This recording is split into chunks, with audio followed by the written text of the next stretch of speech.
What is going on, everyone, and welcome to the Aspect Podcast Network, the home of the Valyrian Voice. Go ahead and hit that subscribe button down below to be the first to listen to our weekly reactions and other shows from the Aspect, including X-Men, Star Wars, Avatar: The Last Airbender, and more.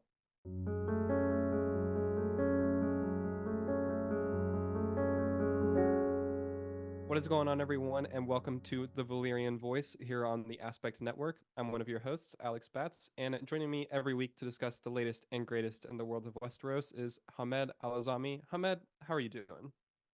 I'm doing well, thank you. Just ready to get into it pretty much. Oh yeah, very, very excited for this. All right, let's kick off this week's episode by just diving into our overall thoughts and reactions to this episode. Alex, what did you think of the season two premiere, A Son for a Son? I loved it. I thought it was stellar. It was really wild to be back. It feels like it's been 2 years, but it feels like it's been both 10 years and also not that long at all since season one ended. Definitely helps that I've been doing a rewatch of season one leading up to this, but had super high expectations going in. Like as we talked about in our episode zero, really, really loved the first season.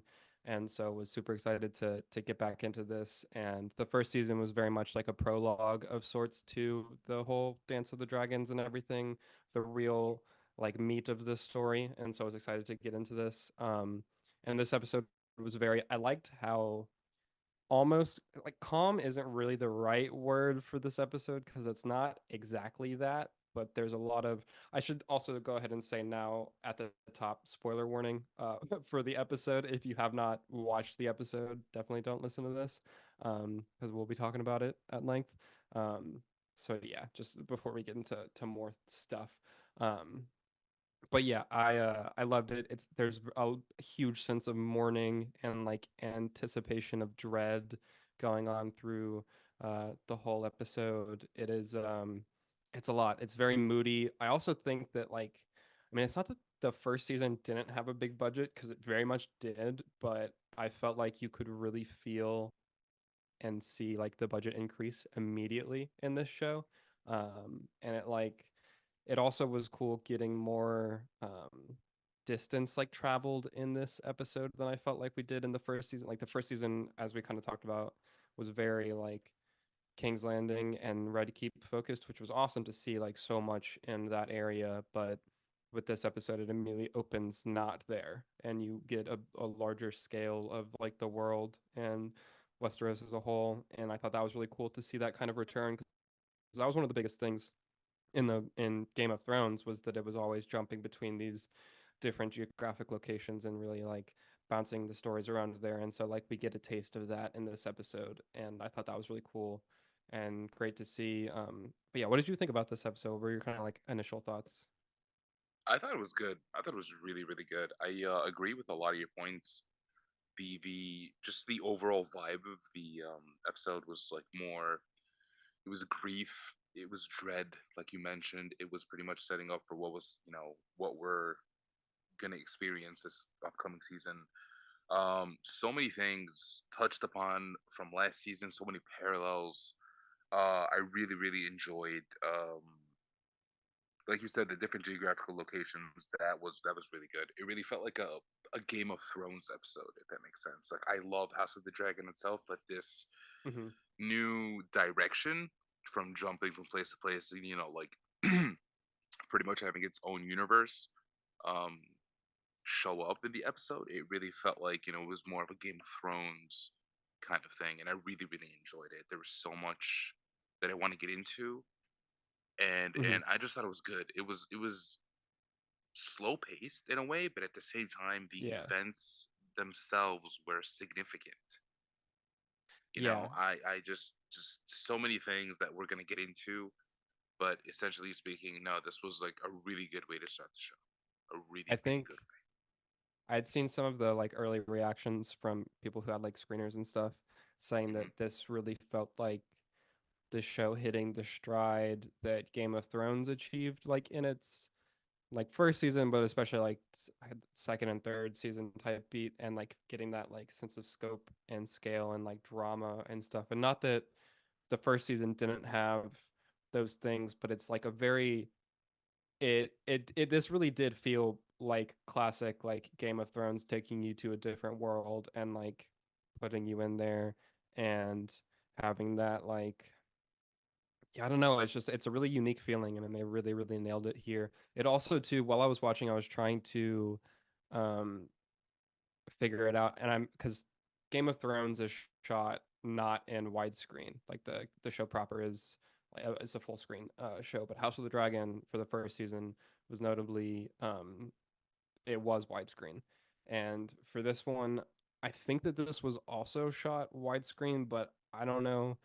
It felt a little bit like larger than that and a little bit different, and that was something that I noticed whenever I was rewatching the first season, and then also like watching some clips from Game of Thrones. Like I wish that House of the Dragon had that fuller aspect ratio, because it really like the images that you're able to create with that really leave like such an impact.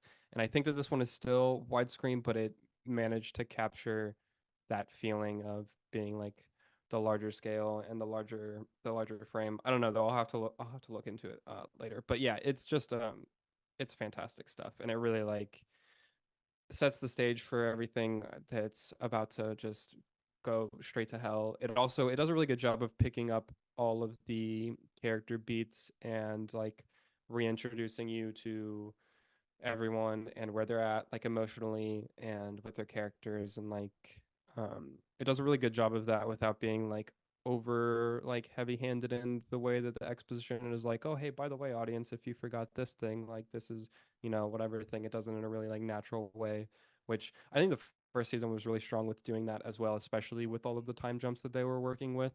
um that was one of the things that I was always like most impressed by with the first season. But like this premiere continues that trend of like being able to naturally um, get the audience like integrated to the setting and where the characters are at and kind of the like headspace of everyone. There's also tons of like really subtle things throughout the episode that are setting up things to come. Um, and we'll definitely get into it at length, but there was like having read the book Fire and Blood and knowing what was probably and then what was later confirmed to come at the end of this episode, I was obviously like paying attention for things, and I was like, oh man, this is gonna be like awful in the best way going later on. Yeah, Um, yeah. but yeah, I guess that's kind of like our opening thoughts, and we're going to take a quick break. But whenever we come back, we're going to dive deeper into the episode, some of our favorite moments, and just like kind of sort of episode breakdown. But yeah, we'll be right back.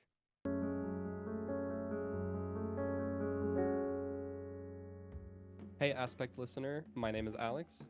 And I'm Kate, enjoying this show on the Aspect Network. Then check out Bending the Narrative. We are your one-stop shop for everything in the world of Avatar: The Last Airbender. Each week, we go back and discuss your favorite episodes of the series with a particular focus on the characters and narrative threads that tie the series together. In addition to discussing the original series, we also dive into other stories in the world of Avatar, like Legend of Korra, the live-action Netflix series, the books, the comics, and more. Join us as we travel the globe with Team Avatar and discuss one of the greatest animated series of all time on Bending the Narrative here on the Aspect Network. Now, back to the show.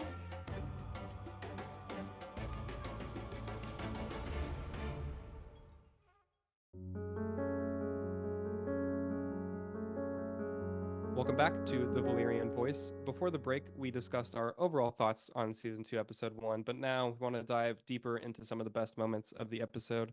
So, Hamed, let's start with you this time. What were some of your favorite moments from A Sun for a Son? Man, there's so much. Like I really thought this episode was like packed with content. But Mm-hmm. honestly, for me, I wouldn't call it exactly a moment, but two characters really stood out for me. Rhaenyra, obviously, and Aegon. Mm-hmm. Rhaenyra, she barely had any speaking lines this She had entire episode, but one like line. two, like No, yeah, like literally just one was line. it one? She has Was it one? Yeah. Yeah, because like in the behind the scenes thing after the episode, Ryan Condal, who's Mhm. one of the showrunners, he was talking about it. And he's like, "Yeah, Rhaenyra has one line in this episode, and it's the 'I want Aemon Yeah. Targaryen.' Yeah. She has one And and line and and a head nod, and that's like it.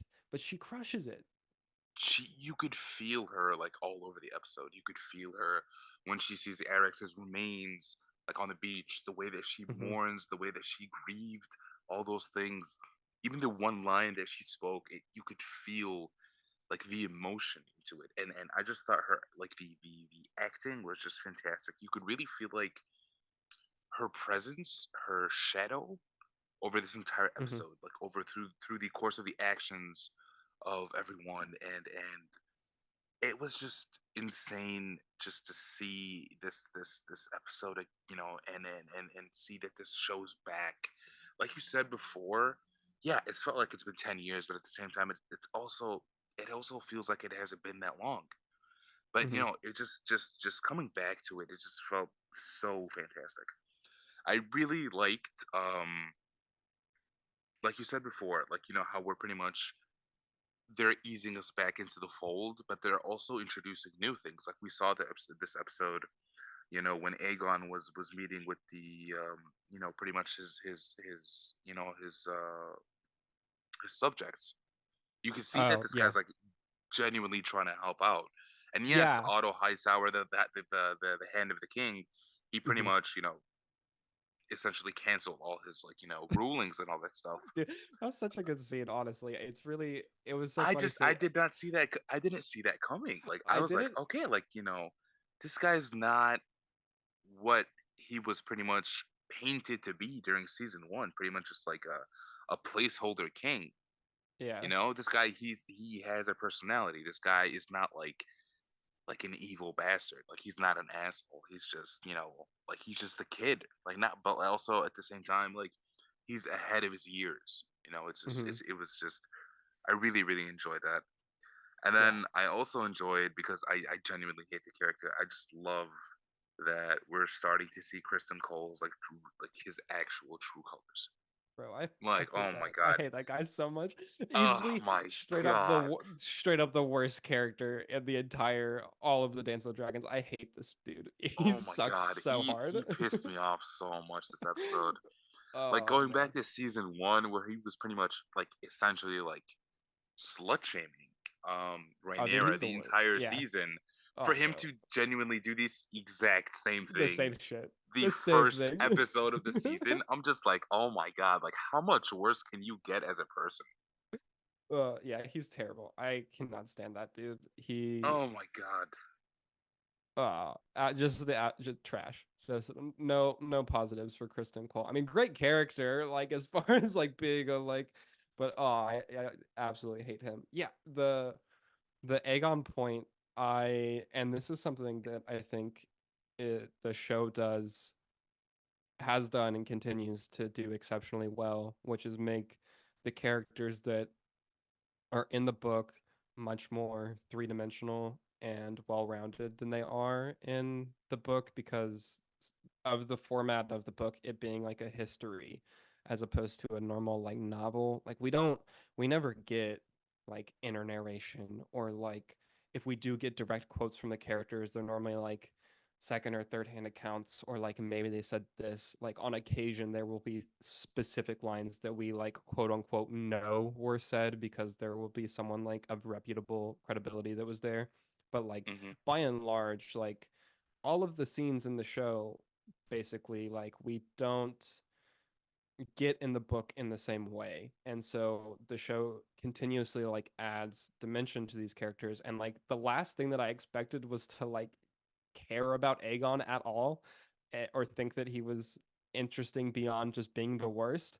And yeah, he did a really fantastic job. Like the scene that you were talking about, where he's hearing the petitions from his subjects and the small folks, and like his just first inclination to be like, yeah, we'll give this dude his sheep back. Like that seems like the right thing to do. And then Otto, of course, being the piece of shit that he is, and being Yeah. like, which like he sucks, but also like you see his point, which is annoying. But he's like, well, we can't do this. We need them for X, Y, and Z, which fair, whatever. But like yeah, it was really cool seeing that side of Aegon and seeing him explored more in that way. And then you, of course, get Larys Clubfoot, Larys Strong, who is like going to be manipulating him to his own ends and being like, well, you want to be a more strong king than your father was and Hmm. whatnot, which will obviously feed his worst impulses because Aegon, even though like in that scene with the small folk, he like had some good there. He also is very not the most responsible king and very brash, which we'll see more of going forward, which will be interesting. But yeah, I did really like him. Yeah, Rhaenyra was just incredible. The fact that she only had one line, but still was like you were saying, such a presence. The scene with her and Jace, whenever Jace returns to Hmm. Dragonstone, Right. yeah, cried there. That was one of the like, it's so good. Like he's just trying to, be um proper and stuff at first, and like reporting on how his Hmm. trip went and like the what they're able to secure as far as like the war efforts, and then yeah, just them like breaking down was profoundly emotional. That was really It great. was. um Yes, yes, it was. it was The so fact that it's Jace was just trying to be like, a loyal subject, just trying to keep it together, and like yeah, and his mother is just like looking at him, and he's like, she's essentially telling him like, no, you can be yourself. Like, I'm not your yeah, queen in this moment. I'm your mother, and I just loved yeah, the transition at that moment. Literally, no spoken lines, nothing like that. Just pure emotion. it was so good. He was barely keeping it together, and she made him feel like safe. You could show your emotion, you could break down, you could mourn, you could grieve. I just loved that so much. Oh my god, I thought the way that they handled Rhaenyra in this episode was just fantastic. I really really enjoyed it. Yeah, it's really the fact that they had her like needing. I liked Rainey's explanation to Damon, because whenever at the beginning of the episode when it's open and we just are like told, we like hear that Rhaenyra has been absent for days, and it's because she's Hmm. searching for whatever kind of proof she can possibly find to corroborate the fact that her son is dead, which is so absolutely heartbreaking and traumatic in its own right. And then like finding the little bit of that she does is terrible, but like it's a really smart isn't necessarily the right word, but like it's an understandable thing where like she needs to get through that before she can move on to the next stage of like what needs to be done now, because like they are at war essentially, like they're in the opening stages of war, um which is just absolutely like wild to think about. I loved, not necessarily related to that, but the open of the episode, uh we see Winterfell for the first time in this show, Hmm.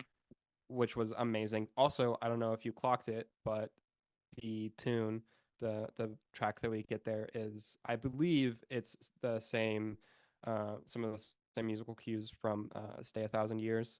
It's either that or I can't remember the other track name, but from season 8 of Game of Thrones.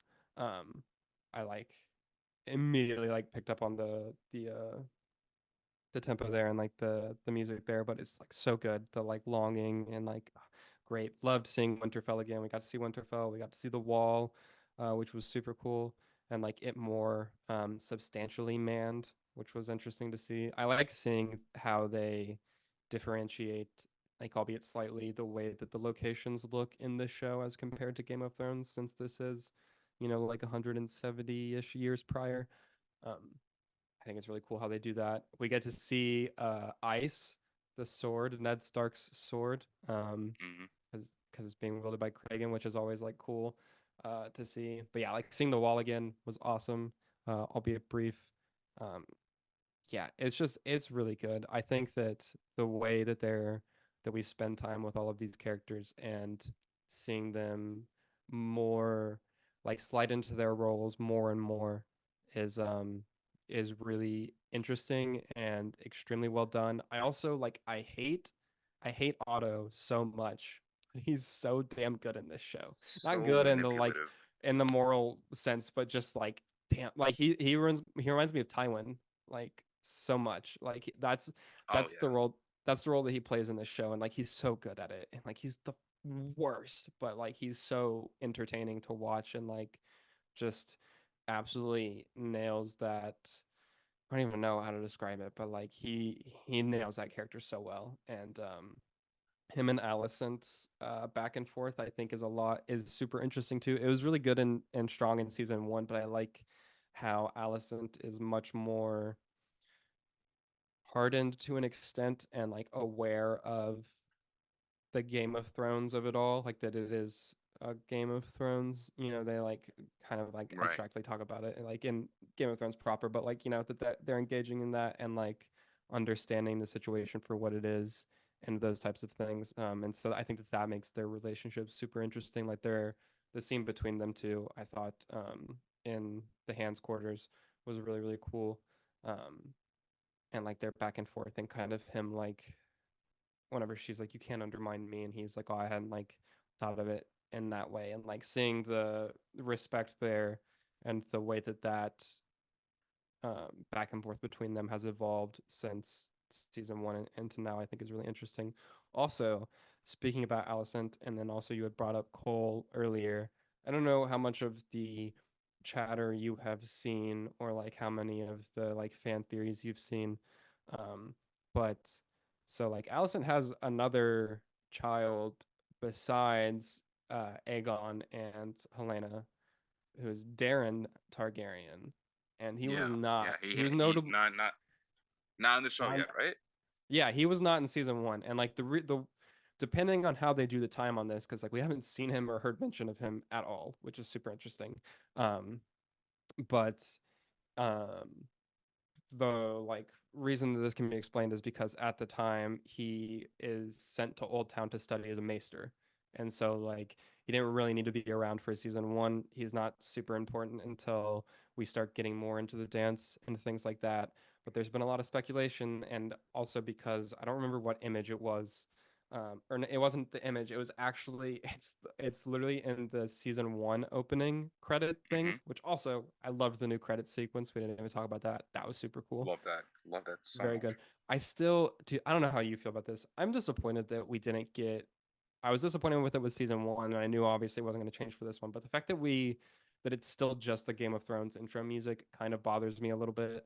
Like I get it because it's I super get it. iconic, I but agree. at the I same just time, think at this. like let No, no. Ramin cook. I know it would have like he could have done something, right? Right. Like He it could have. just Like he's done it so many times before. I'm sure he has like at least one more in him. You know what I mean? yeah, like he definitely could have. But I mean, like I understand that like the Game of Thrones intro music is so iconic and like Exactly. sure, but That's my point. it does bother me a little bit though that it's just the same as the. But anyways, that's a total side thing. Um, but in the animation intro for season one, where it's showing all of the different like Targaryen family tree and going through all of that. Um, Darren's sigil is not next to Aegon and Helena. It's Mm-hmm. separate. And so Separate.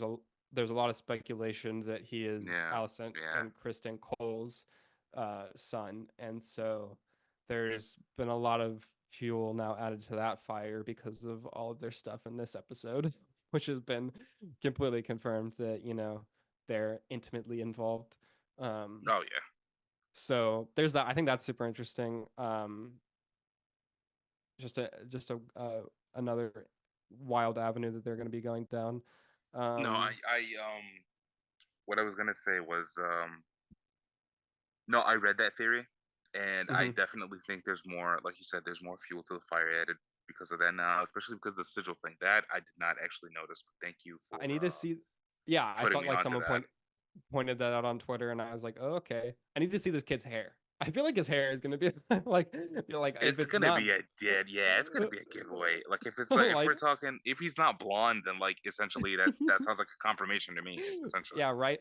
And also imagine the goddamn hypocrisy for Alicent to be so like how she has been to Rhaenyra for Jace and Luke and Joffrey, and then to also have this kid. Like, are you serious? have yeah, Are you just serious? it's ridiculous.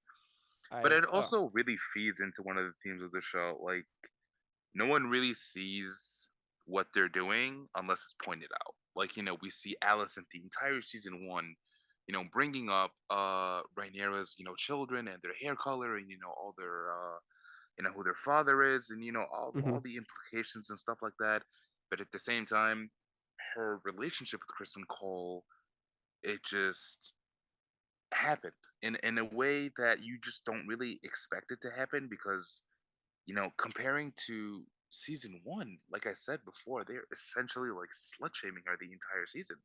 And Yeah. Kristen Cole's pretty much like, airing all her dirty laundry. Even during this episode, he called her a cunning spider. Yeah. Like, are you serious? Like, Dude, what that guy, what like, is he's also the biggest idiot in the whole show. he Like, is. He is. And it's not, the thing is, it's not just him, it's Allison as well. Like we saw, yeah. the first time we saw them together, immediately after she said, we can't do this again. But then, during the end of the By the end of episode, the when episode. Helena was just, yeah, Helena just walking in like casually, and then we see Allison Well, like, casually. yeah, it was like, bro, it just felt more casual than I thought. Like I get the fact that Helena was shocked because of Traumatized. yeah, because of what Which I'll get happened, to but in a like, second. and Allison's just like, having the time of her life, essentially. Yeah. No, yeah, You straight know up. what I mean? It felt too casual. I kind of get the undertones of the scene, but it just felt so casual, and I was just like, wait, what? What's going on? I had to like pause for a second. I had no Yeah. idea. I had no idea. Like, am I seeing this correctly? Like, am I still reeling from the actual, the blood and cheese event, or is this like actually a thing? Did we not just see her like tell Yeah. Kristen I Cole love like we I, can't do I, this again? which which I also like at the beginning of the episode I was like, no, okay, yeah, sure. Like, Right? is Yeah. this No, the I 50th didn't time you've believe said it, but this? like, Like, yeah, but still, yeah. just Um, and it's just it was crazy. It was funny. It was a little bit comedic. I know that wasn't the intent, but mhm. honestly, I just could not like hold myself back from like laughing. Like Well, I chuckled like a little bit. I think that it is supposed to be slightly just in the fact of like how much Kristen is always about like honor and like all of this stuff, but then he just like completely obviously doesn't actually have a backbone at all. Like, right? And like and he seems so like meek and um just like cowardly, like she comes in and he's like immediately like ashamed and like just like cowers and like tries to hide himself sort of, but is like obviously not hidden and like sitting there on the edge of the bed, and you're like, okay, dude, like I guess. um but I guess like now would probably be a good time, since we're kind of like at that moment in the episode, Mhm. to talk Mhm. about the blood and cheese of it all. Yeah. So I was very much looking forward to, sounds really messed up considering the context of what goes down here. But I this, agree. I thought it was a flop. I'm not gonna lie. I know I jumped the you gun didn't and I was gonna wait for you to talk. I thought it was a little bit of a flop. you didn't like it? Okay, so I It's not think that I didn't like it. It's a significant event, and I understand like you can't really get too graphic with this kind of thing, but I just felt like it could have been a little bit more. Just a little bit. I think I see I don't I sort of okay. I have a different. The graphic thing isn't where my qualm is. Mine is more from an emotional, um, like the specifics of what happens. So, full spoilers for this part if you haven't read the book or watched the episode, which I already gave spoiler warning at the top. So what are you still doing here? In what happens here at the end of it. So as we were kind of like talking about earlier, Rhaenyra has lost her son, her youngest, or not her youngest, but she lost Luke. Hmm. And so the one line that she says is, "I want Aemon Targaryen," because he's the one who killed her son. And Hmm. so Daemon takes that as like, okay, I can do whatever I want, get revenge. And so he puts a plan in motion to get these two guys who one of them is the rat catcher for the Red Keep, and the other one is a commander of the City Watch who's still Hmm. loyal to Daemon. Their actual names are not known. They're just known in the annals of history as Blood and Cheese. And Hmm. so they go and they infiltrate the Red Keep. They're tasked with killing Aemon Targaryen. And they say, okay, well, what if we can't find Aemon? And the show cuts before we get a specific answer to that. Um, the basic implication that we get is just like she wants a son for a son, hence the name of the episode. Right. And so they are sent on their mission. They go through the different secret passageways of Magor's Holdfast and all of that stuff, and they get to the royal bed chambers and whatnot, and they end up finding Queen Helena and her children. And so in the book, it is said that they get to her and they offer her a choice. They let her choose which of their children of her children she will let them kill because they said they only want one of them. You can pick which one. And so in the book, she picks her youngest son, who was actually 2 years old at the time. And Mm-hmm. it's noted in the book that like they don't know if it's because she thought maybe he like wouldn't have any like understanding of what's happening. And then also he's not the firstborn son of Aegon, so he's not technically the next in line for the throne. And so like because of the messed up ways that traditions are, like that would be the technically better thing to do. And so she points at her 2 year old, and then Blood and Cheese are like, nah, like, and they take Jaehaerys instead. And so they kill the 6 year old twin sibling to Jaehaera. And that's the thing that this sounds so messed up. I was disappointed that they didn't do that angle of it because I think that the like it's just so horrible that she's like is forced to make that choice and then like has to live with the fact that because it's emphasized in the book too that like she essentially becomes mute after this and like is essentially like walking catatonic after this and is just like not really a person because of the immense trauma that she goes through in this and like feeling the guilt of like naming her youngest son to be killed and then like he lives, he's not the one who dies. um and so in the show, they go with um, there's just the two twins presented to Mm-hmm. Blood and Just Cheese. Jaehaerys and Jaehaera at that moment. Yeah. Yeah, and the choice is that they can't tell which of them is the boy or the girl because they're twins and they're 6 years old. And Mm-hmm. so they're like, "Hey, which of them is the boy?" And she points to Jaehaerys actually. And I do like that they added in like Blood was like, "No, she's lying. She wouldn't give up the firstborn like son of the king that easily." And then Cheese is like, "Look," they has a moment where he's looking with her and he's like, "No, she's telling the truth. Like that's him." Yeah. Yeah. And so the way the camera pans it like focuses on her while they then go and the sound is utterly horrifying. Oh yeah, the sawing Oh, sound. you Oh my can god. literally she goes and the camera's following her and she grabs Jaehaerys out of her crib and Mm-hmm. grabs her and she's going to leave the And room runs. Yeah. and you can literally hear them because they're like, we need to get this head and get out of there. You can hear them cutting off his head, which is You can hear the whole. actual sawing off, and like It you is could hear like it, the struggle. dude. It's horrific. I have chills now, like thinking, like hearing the sound in my head, and like it's awful. And so, like that's why I said a minute ago, like I think that this is probably the most that you could do graphically with the I murder guess. of Yes. a No. 6 year old like on Mm-hmm. a show. Mm-hmm. And so like I think that they handled that incredibly well. The fact that they still did go there with the show because this is like the most horrific thing that happens in the Dance of the Dragons is like a 6 year old straight up gets killed like and it's terrible. I also love that it sounds so terrible saying like, oh, I love seeing this, but like the the fact that we stay with her and like it's the one shot following her from that room Mm-hmm. through the Red Oh, I Keep love and that then like so much. her just like fleeing and like carrying her daughter and then that's as you were saying earlier like going into Allison's bedchambers and like getting there and like interrupting her and Kristen Cole and Allison being like what's wrong and then her just being like they killed the boy and like we get the look of understanding from Allison and like the episode ends and it's just terrible. It's the It, horror. It's there was like honest thinking about it now. I didn't mean like graphic as in like I obviously I didn't want to see like the head of a 6 year old. yeah, That's right, not yeah, that's not what I right, was going for.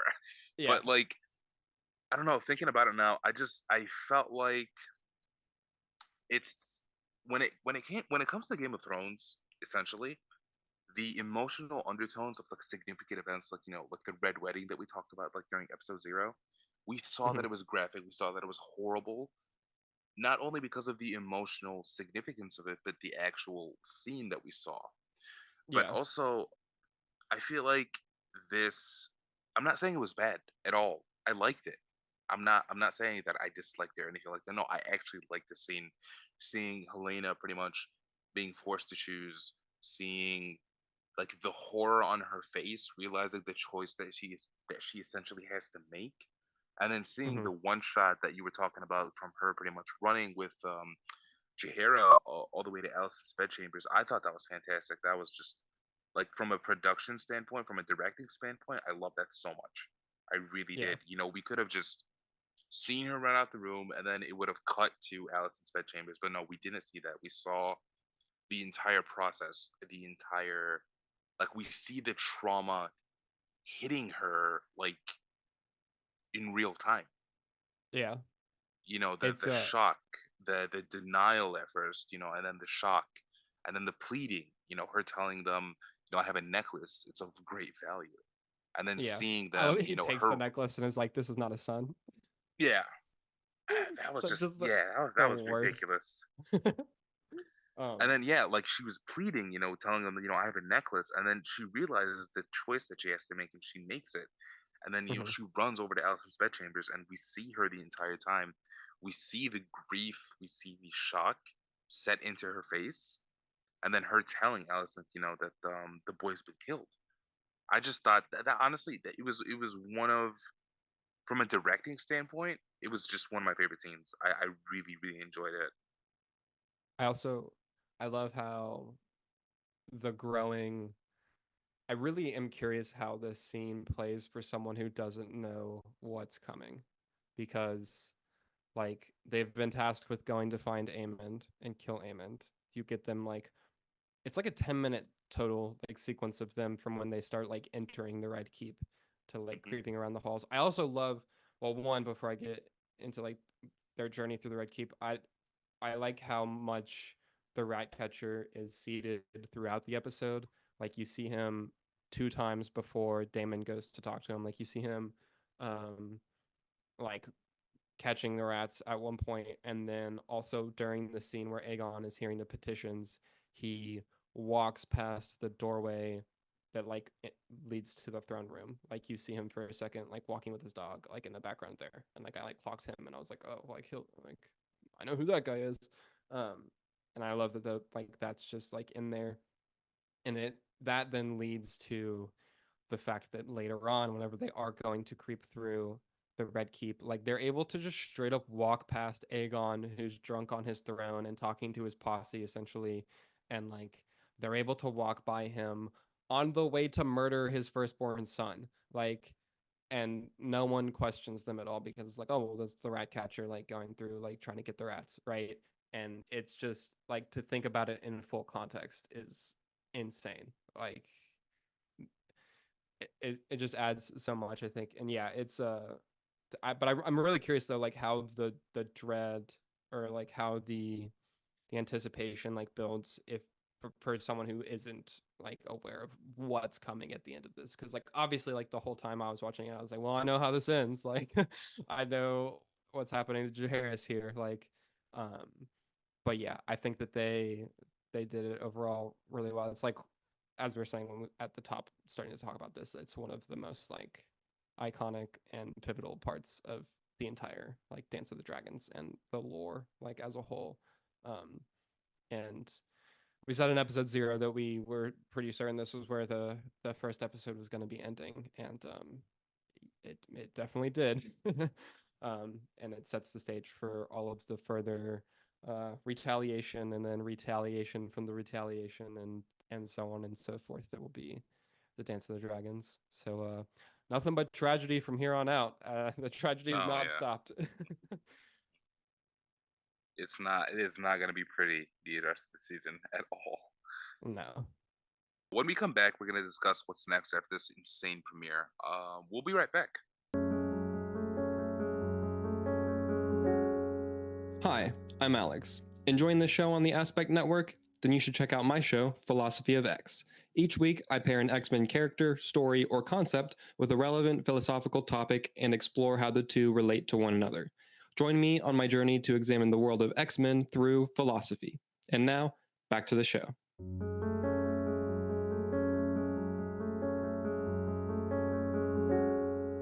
Welcome back to the Valyrian Voice. We've talked a lot about this episode so far, but we still have a lot of season to cover. This was just episode 1. Mhm. Alex, where do you think the show goes from here, and how do you expect season 2 to shape out?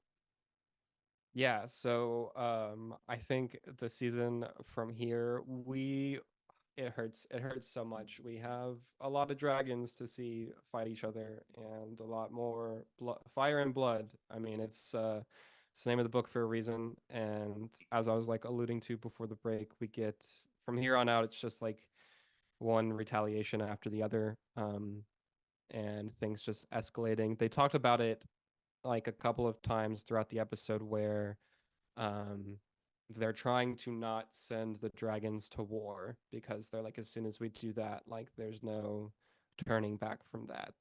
And they're trying to use that as like a last resort. But then you have scenes with like Amond and Kristen Cole where they're like, this is an inevitability. Inevitability? Yeah, that's the word. Um, where like the dragons are going to fight each other. We know that's coming. So there's going to be some battles, which is going to be wild to see. I know that they were talking about it. I say that like the people involved with the show were talking about it before the season premiered, and I think some reactions too were speaking about battles being on the scale of like Battle of the Bastards and like rivaling the kind of like production value and like spectacle and things like that on that scale, and the battles being essentially like episodes in themselves. And so that's going to be really exciting to see. I Mhm. think that as much as this show has done a fantastic job of hitting the highs that Game of Thrones hit in the conversation department, because like a lot like the most of Game of Thrones before it got to the last couple of seasons was just like conversations, right? Like that's the main like intrigue and thing there, and like the show has definitely nailed that in spades. And so I'm really excited to see what they're able to bring on the battle side of things, especially considering we have exponentially more dragons here than we ever did with Game of Thrones. And so I think it'll be really cool and also heartbreaking to see that, because I hate seeing dragons die. But spoiler alert, that's gonna happen a couple times. Uh-huh.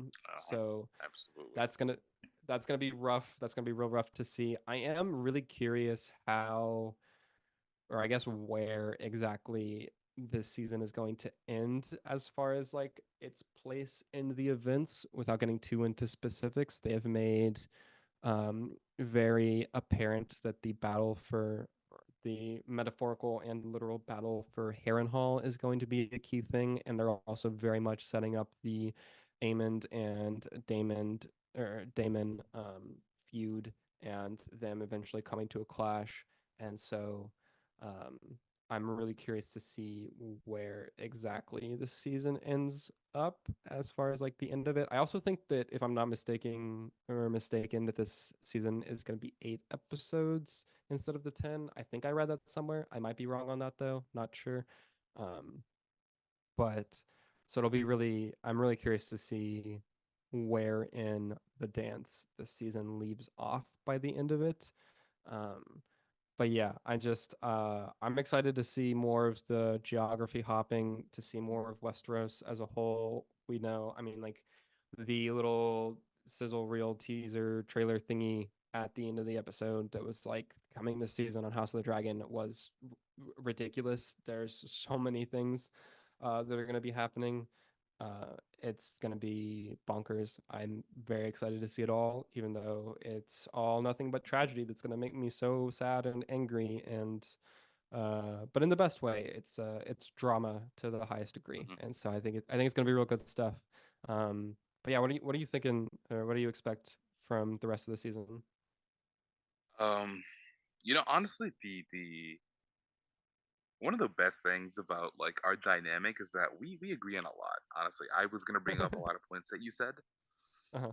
but at the same time, there are things that you didn't bring up. I don't know if this happens in the books, but I could see Otto pretty much essentially getting pushed out gradually.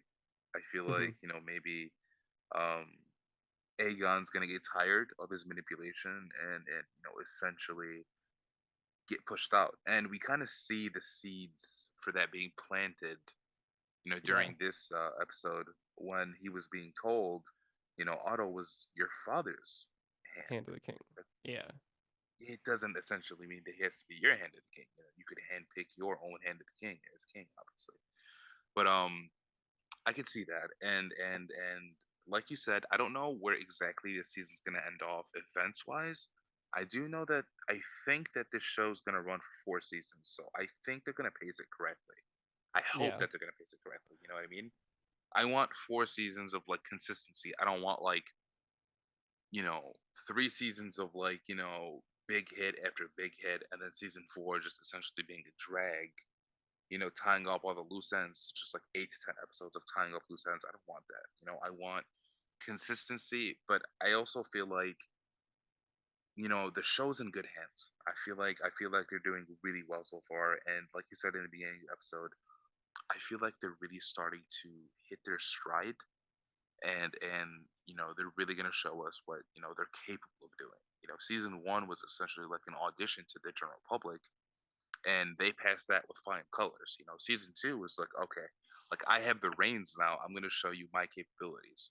And if going by one episode is anything, no, this episode was fantastic. I really, really enjoyed it. And if all the episodes could hit consistency like this premiere, I feel like season 2 could really be better than season 1 even. And like you said, yeah, we're about to see a lot of dragons. We're about to see a lot of that. We're about to see dragons fight, dragons die. Not the greatest thing, like you said, but hey, like you said in the beginning, pretty much going during this time period, going to the dragons is essentially going nuclear, and that's yeah, always the last option. That's yeah. that's it's that's just literally the equivalent of like hitting the red button. You know what I mean? I mean, they really do like they do talk about like Vagar and Aemond in that sense. Like Otto literally has the line where he's like, "You and Vagar are the The most um powerful force in Westeros, essentially. yeah, sure, yeah, I can't remember yeah, but like he's like, yeah, you're the strongest power in the realm, and like then you're like, damn, like all right, that's not that hurts. But yeah, it's a wild thing. I also too we should note that they have been renewed for season 3, which is great. They announced that like a couple Mhm. days ago. Um, so that'll be exciting. Yeah, I also do think 4 seasons sounds about right for this. I know I was flipping through the book the other day because I mentioned in episode 0, I think, where season 1 was essentially like 15 pages of the book roughly, or like the first half of season 1 was like 15 pages of the book. Like it was wild how like not long it was and how much they were able to expand that. And then I was flipping through because I've been rereading, and I just like at a quick count, like the actual like Dance of the Dragons is like 150-ish, give or take, depending on where exactly like you want to mark the end of it, which I'm really curious where they're going to leave off the end of the show, because the book goes a little bit further than the end of the Dance of the Dragons before it hits its close, and then we don't have the next like 150 odd years leading up to the events of Game of Thrones. Mhm. So it'll be like, and that's a conversation for like way later down the line. But I am very curious to see where they will end up ending the show as a whole too. Um, but yeah, I think it's a great sign, obviously, that they've already been renewed for season 3 and are able to like have that. I'm sure that they have their entire show structure like mapped out already, at least loosely, as far as like where they would like to slot everything. But yeah, I mean, I think I agree with what you were saying, where this could, I see this being a stronger season than season 1, which I think is going to be really impressive. I think that this one will definitely benefit from the fact that like it's a more um like obviously season 1 was linear, but this is a more um cohesive, not exactly the right word either, but like more centralized story, as far as like we're not getting a 10-year time jump in this anymore like we have Mhm. it's much closer, like this event happens and then this event happens, and those kind of like dominoes falling, as opposed to like this event happens and then 3 years later this event happens, and then like 5 years after that, this thing happens. Which like again, I really liked the way that they were able. It was very impressive how they were able to string that together in season one. But I think that this season will benefit from being much closer in time as far as everything happening. Um, but yeah, it's just it's been very good so far, and it's gonna be wild stuff going forward. No, Um, I'm definitely looking forward to the rest of the season. Definitely. it's gonna be good. But did you have any final thoughts before we went ahead and wrapped up? No, I think we essentially covered it. Like, yeah, no, I feel like, we got all our grounds covered. It was really, really fun talking about everything. I forgot how fun it was to really discuss things like right after they finish up, right after they happen. So Yeah, no, it's wild. Honestly, I haven't really done a like straight up like reaction right after something premiered thing like this. So this is definitely very cool. yeah, no, it's a I great feeling because everything's like still retained, like still fresh. You're yeah, still reeling from everything, and and like you have like this digesting. this this yeah, you have this space where we pretty much let it all out. And Yeah, and like you said, it's still digesting. Like literally, we could come back for episode 2 and bring up and we're gonna something be like, about oh, I episode 1. remember. Yeah, Yeah, where something could have changed. We could feel different about something that we discussed, like during this episode, next episode. yeah. Oh, it's exciting. I can't. Also, it's so exciting and also hurts so much that we're now back in the like have to wait another week for more Thrones content. Uh, Yeah, it's gonna be uh, tough. uh it hurts. But yeah. So I think that just about wraps up our thoughts from episode 1 of season 2 of House of the Dragon. So thank you everyone for tuning in to episode 1 of the Valyrian Voice. Hamed, before we sign off, where can people find you online? You guys can find me online at Hamtastic. That's 2 C's at the end. Pretty much any platform. Yeah. I'll be there most likely. Ver- Very nice, very nice. And you can find me online at AP Batman with 2 T's. Also, pretty much any pertinent platform. Please be sure to subscribe here to The Aspect on YouTube and any platform where podcasts can be found. Make sure you follow us on Twitter/X, Instagram, and TikTok at The Aspect Co. Thank you to Pete Frazier for providing our series music. And thank you so much for listening. And we'll see you beyond the wall.